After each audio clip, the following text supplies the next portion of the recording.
Capítulo 1.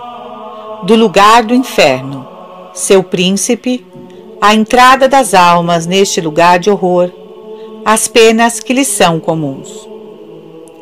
O Tratado do Inferno, já o dissemos, é o mais notável dos escritos que ditou Santa Francisca.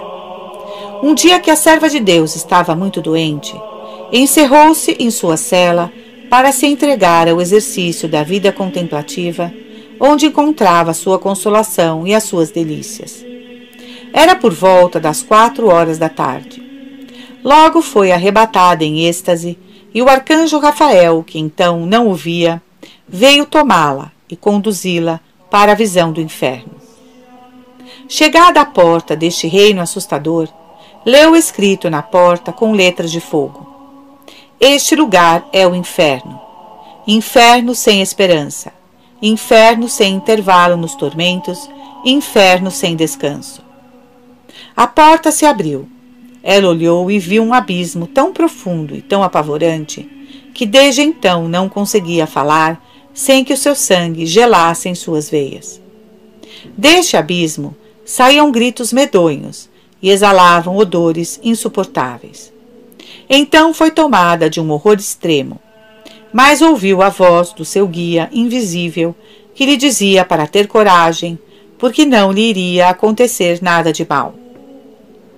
Um pouco tranquilizada com esta voz amiga, olhou mais atentamente esta porta e viu-a já bastante larga na entrada, mas ia se alargando sempre mais na sua espessura.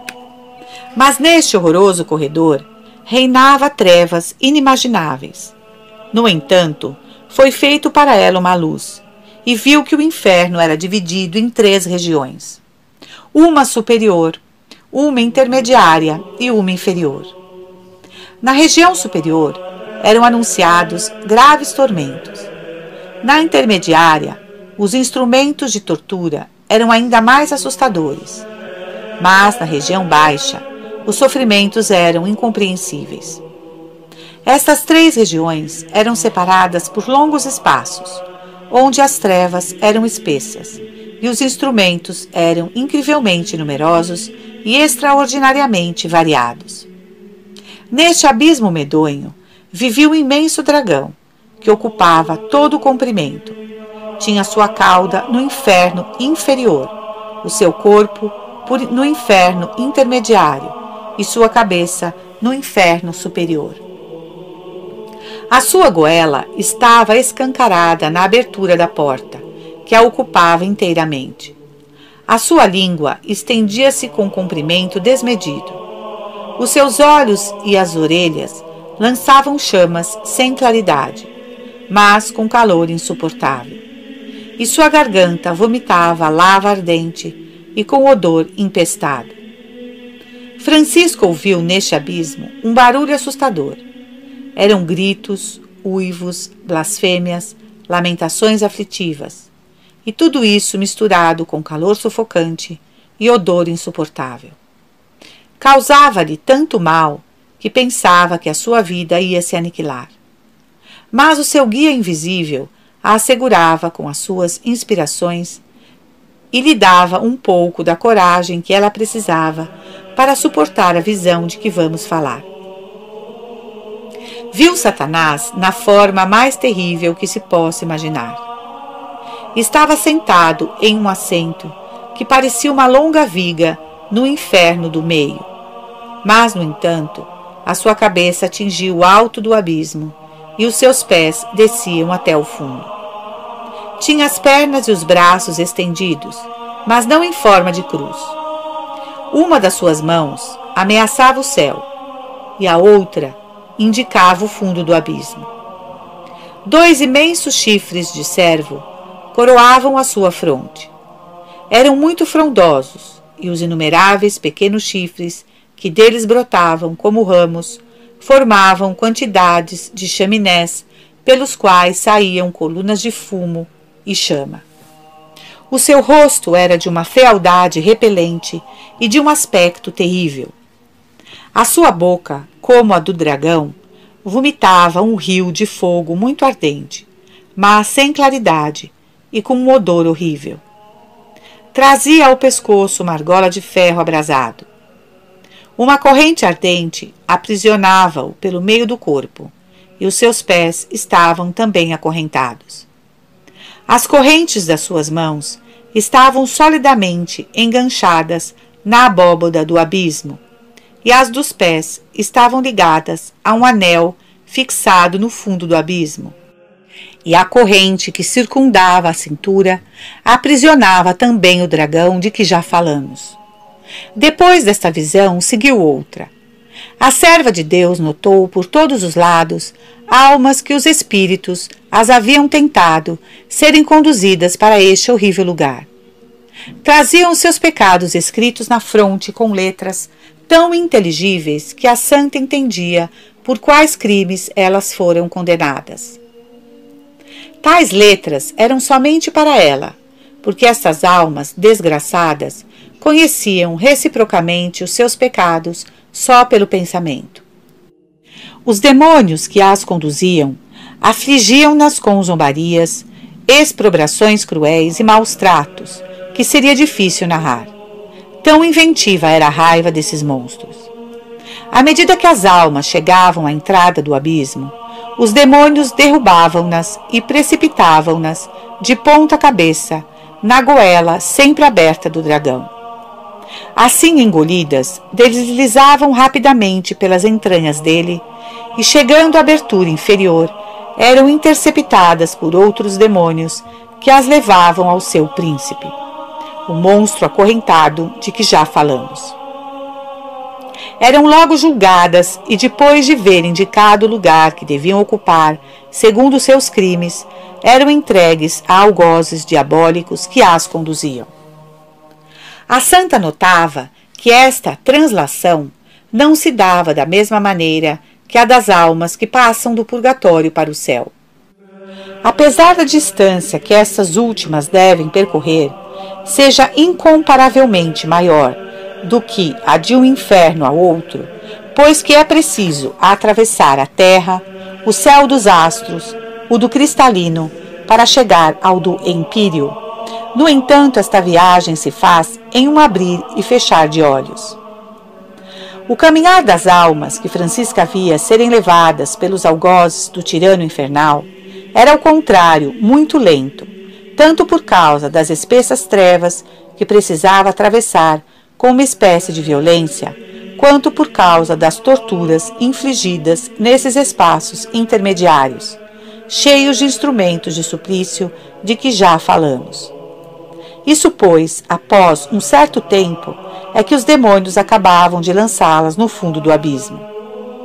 Francisca viu também chegar outras almas menos culpáveis que as primeiras, mas, no entanto, reprovadas, as quais eram precipitadas na goela do dragão, apresentadas a Lúcifer, julgadas e transferidas pelos demônios, tal como as demais, mas, em vez de descer ao fundo do abismo, subiam para o inferno superior, todavia com a mesma lentidão e sofrendo tormentos proporcionais aos seus pecados.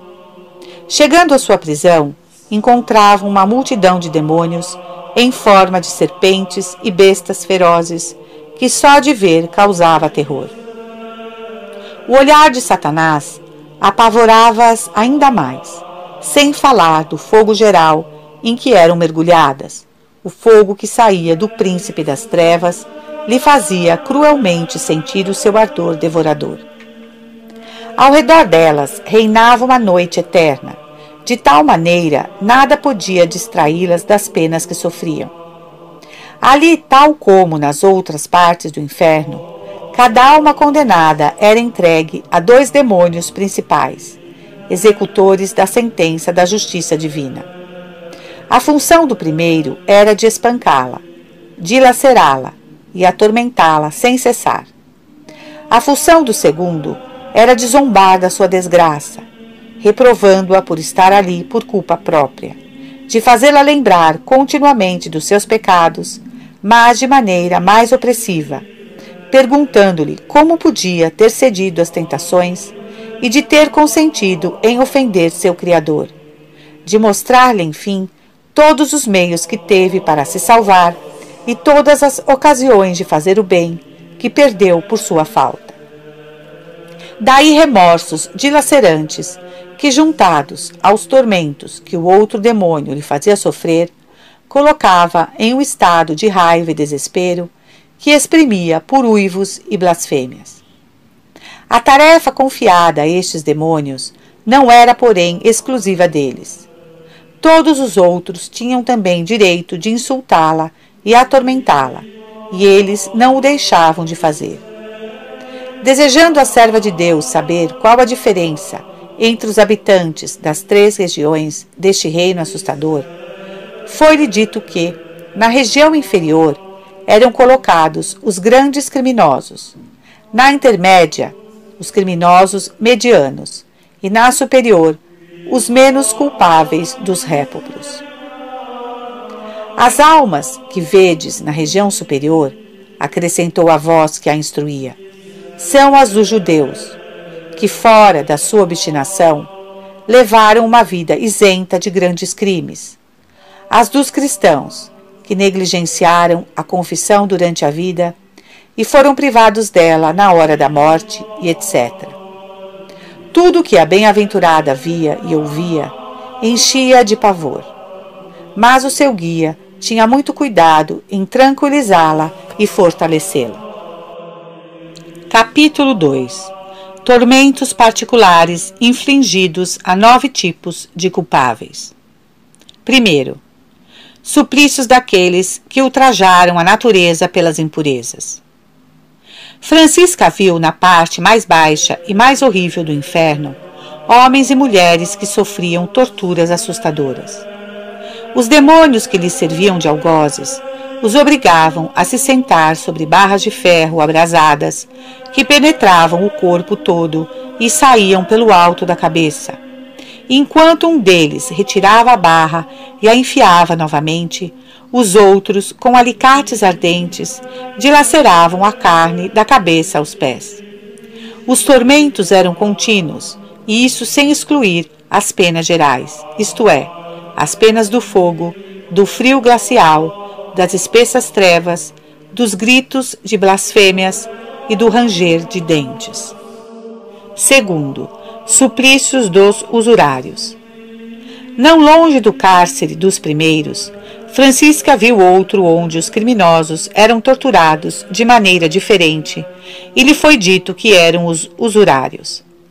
Esses infelizes eram pregados sobre mesas incandescentes de fogo com os braços estendidos, mas não em forma de cruz. E o guia explicou a Francisca que todo sinal da cruz era banido das moradas infernais. Cada um tinha um círculo de ferro incandescente sobre a cabeça. Os demônios pegavam caldeirões com ouro e prata derretidos e derramavam na boca deles e também no buraco que faziam no lugar do coração, dizendo: Lembrai-vos, almas miseráveis, do apego que tivestes a estes metais durante a vossa vida, esse apego que vos conduziu para onde agora estáis. Eram depois mergulhados em tanques repletos de ouro e prata derretidos, de maneira que passava de um tormento a outro, sem obter um momento de descanso. Além disso, sofriam também as penas comuns a todas as demais almas condenadas, o que os levava a um medonho desespero. Assim não cessavam de blasfemar o nome sagrado daquele que exercia sobre elas as justas vinganças. Terceiro, suplício dos blasfemadores. Francisca viu na mesma região os profanadores obstinados de Deus, da Santíssima Virgem Maria e dos santos. Eram submetidos a sofrimentos medonhos. Os demônios, armados de alicates em brasa, tiravam-lhe a língua fora e colocavam-na sobre carvões incandescentes ou enchiam a boca deles de carvão ardente.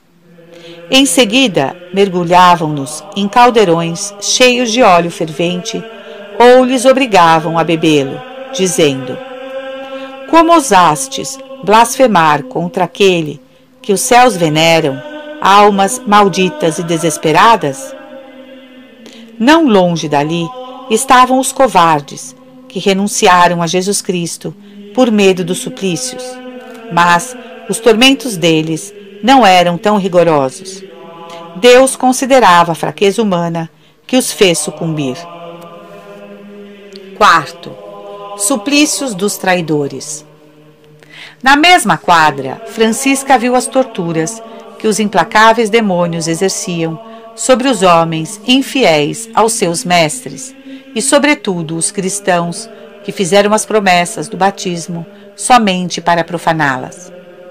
Os cruéis algozes arrancavam-lhes o coração com alicates incandescentes e o recolocavam no lugar para novamente o arrancar.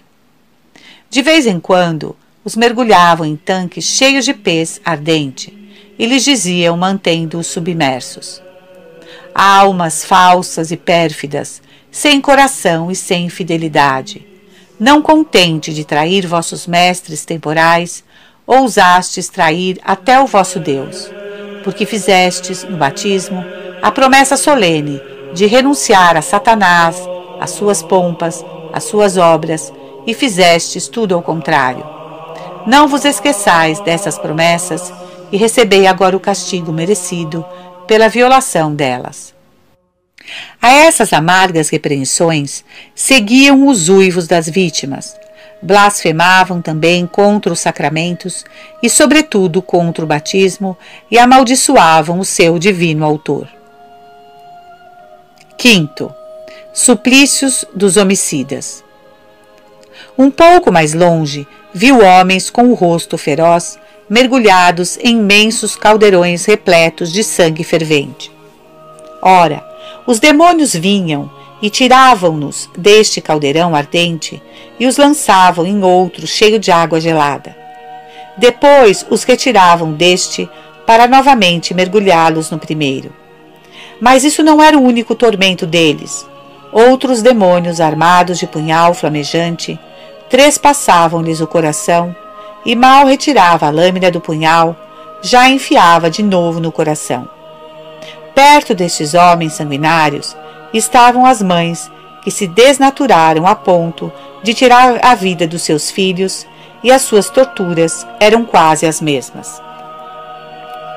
Sexto, suplícios dos apóstatas que abandonaram a fé católica não por fraqueza, mas por corrupção. Os demônios serraram-nos pelo meio do corpo, com serras incandescentes mergulhadas em chumbo derretido. Ora, a cicatrização da carne ocorria logo depois da cisão, o que permitia aos algozes refazê-lo sem cessar. Sétimo, suplícios dos incestuosos. Houve em todo o tempo homens e mulheres que, levados pela paixão cega, cometeram impurezas com pessoas do mesmo sangue ou com o parentesco espiritual. Ora, a serva de Deus viu em um cárcere vizinho os habitantes de Sodoma. Os demônios mergulhavam-nos em uma fossa cheia de lixo infecto e fervente, e depois de terem sido retirados, eram cortados em pedaço, e quando os pedaços se juntavam, o que era instantaneamente, eram novamente mergulhados na cloaca ardente e fétida. Oitavo, suplícios dos feiticeiros. No inferno do meio, a bem-aventurada viu aqueles que durante a sua vida tinham comércio com o demônio, e aqueles que os consultavam e lhes davam crédito. Estavam envolvidos em trevas medonhas, e os algozes apedrejavam-nos com paralelepípedos de ferro incandescente. Havia ali uma grelha quadrada, por cima de um fogo terrível. Ora, de tempo em tempo, os demônios deitavam as suas vítimas sobre esta grelha e as mantinham firmemente acorrentadas. Depois as retiravam dali para apedrejá-las novamente. Nono, suplícios dos excomungados. A serva de Deus reparou que todas as almas precipitadas na goela do demônio não saíam do seu corpo. Desejando saber quais eram as almas que ela não via reaparecer, lhe foi dito que eram as almas que morreram excomungadas. Elas descem, acrescentou a voz que a instruía, pela cauda do dragão, que vai até o fundo do abismo, e é um vasto salão onde arde um fogo devorador. Estavam, pois, encarceradas nesta horrível prisão, e os demônios que as rodeavam lhes gritavam com voz insultante: então sois vós, que cegos pelas paixões, embrutecidos pela sensualidade, desprezaram as excomunhões? Pois bem, ardei agora na cauda do dragão. Ai de nós, respondiam lá de dentro, vozes lamentosas. Que desgraça é a nossa, que mal medonho sofremos. Capítulo 3. Como os pecados capitais são punidos no inferno inferior. Primeiro, tormentos dos orgulhosos. A bem-aventurada viu uma vasta prisão, cujos habitantes eram muito numerosos, e lhe foi dito que eram os soberbos. Este cárcere era dividido em vários lugares, onde as vítimas eram classificadas segundo as diversas espécies deste pecado. Os ambiciosos eram aqueles que os demônios mais desprezavam. Quanto mais estes miseráveis tinham sido ávidos de honras durante a sua vida, tanto mais eram saciados de opróbrios e de confusão. Ao punir estes, eles não se esqueciam, porém, dos outros. Cada família de orgulhosos, se é que se possa falar assim, tinha sua própria pena particular, mas ainda havia um castigo horrível comum a todos. No meio desta prisão especial estava posto um enorme leão de bronze incandescente. Sua goela estava voltada para cima e largamente aberta, com mandíbulas armadas com várias navalhas afiadas. Seu ventre era um antro de serpentes e outros bichos venenosos, e o orifício de saída era como a entrada deste monstro, armado de navalhas ardentes horrivelmente afiadas. Ora, os demônios encarregados de atormentar estas tristes vítimas lançavam-nas ao ar de maneira a fazê-las cair na goela do leão. Todas dilaceradas e quase divididas ao meio, elas passavam pela garganta deste monstro e caíam nas largas entranhas no meio das serpentes que populavam neste lugar infecto e exerciam sobre elas a sua raiva infernal. Deslizavam depois para a parte traseira, onde os demônios pegavam-nas com alicates ardentes e tiravam-nas para fora violentamente, através das navalhas afiadas que guarneciam a abertura. E este jogo cruel, os algozes recomeçavam-na sem cessar. Essas almas irritadas e enraivecidas por estes tão horríveis tormentos, uivavam de maneira medonha e proferiam blasfêmias assustadoras. Uivai, diziam-lhes os espíritos infernais, uivai, soberbos malditos, que durante muito tempo na terra travastes guerras ao vosso Criador. Tendes agora muita razão de vos desesperar, porque a vossa infelicidade nunca acabará. Segundo, tormentos dos condenados por causa da ira. Francisca notava que estes eram castigados segundo os diversos graus de sua culpabilidade, mas eis que uma pena lhe era comum. Havia no cárcere deles uma serpente de bronze que o fogo do inferno mantinha continuamente abrasada. Seu tórax era largo, seu pescoço levantado tal como uma coluna, e sua goela escancarada. Nesta horrível garganta estavam fixadas em forma de arco longas e resistentes agulhas, cujas pontas estavam direcionadas para a garganta do animal. Ora, os demônios pegavam as tais almas e lançavam-nas por estas abertura para dentro do corpo do monstro. Depois, com alicates ardentes, retiravam-nas todas dilaceradas pelas pontas das agulhas fixadas na saída.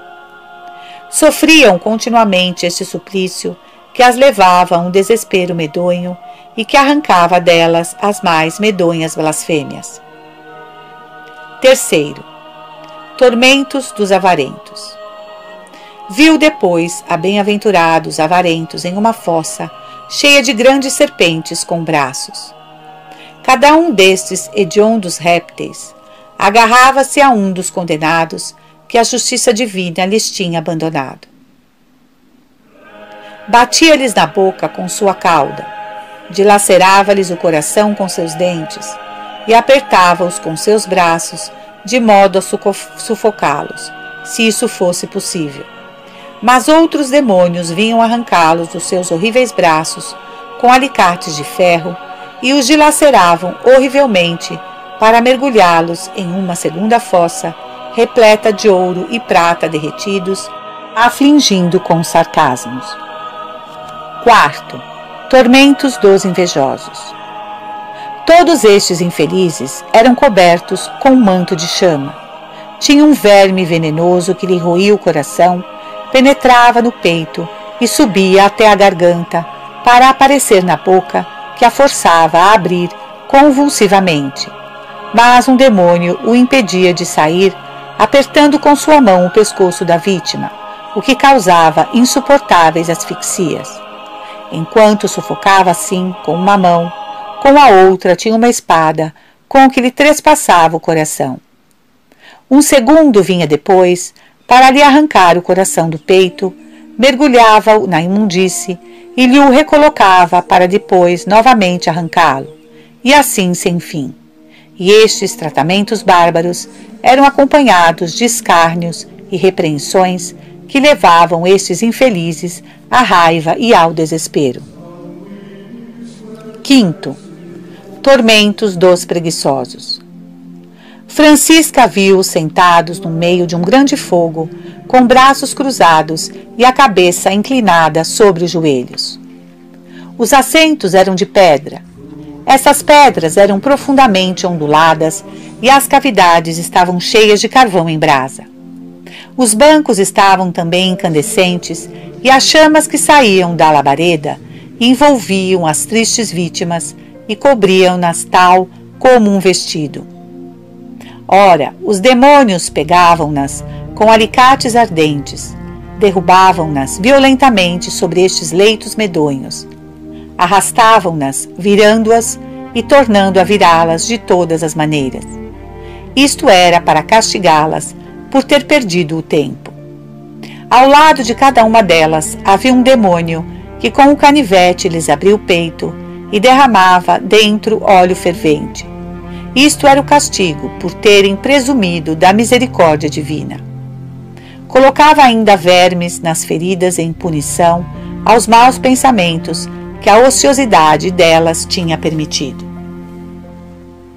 Sexto, tormentos dos gulosos. Francisca pôde contemplar também o castigo da gula. Cada infeliz condenado por vício tinha um demônio que o arrastava pela cabeça nos carvões em chama, ao passo que outro demônio em cima dele o pisoteava com violência. Atava-lhe em seguida as mãos e os pés e o precipitava em um caldeirão cheio de pez derretido. Depois, retirando-o dali, o jogava em outro cheio de água quase congelada. Depois derramava vinho fervente na boca para castigá-lo pelos excessos cometidos durante a vida. Durante este tempo, seus algozes lhe diziam com ironia: a pena dos gulosos nesta morada é o excedente do calor e do frio. Eis, portanto, para onde vos conduziram as vossas intemperanças, diziam-lhes os espíritos infernais. Doravante tereis por comida serpentes e por bebida fogo. Sétimo, tormentos dos luxuriosos. Francisca buscava com o olhar os escravos desta vergonhosa paixão. Foi-lhe mostrado. Eles estavam atados a postes de ferro incandescentes e os algozes com as línguas de fogo lambiam todas as partes do corpo, o que era um suplício insuportável. Outros demônios, com alicates de fogo, arrancaram-lhe pedaços da carne em punição aos festins que fizeram na terra para favorecer a funesta paixão da luxúria. Sob os postes de ferro, Haviam grelhas em chama com pontas de ferro, junto das quais estavam deitadas horríveis serpentes. Os demônios, de repente, lançavam suas vítimas, derrubando-as, fazendo-as cair para trás sobre estes leitos medonhos, e as serpentes se lançavam sobre eles, mordiam-nos com raiva inconcebível. Este suplício era reservado particularmente aos adúlteros.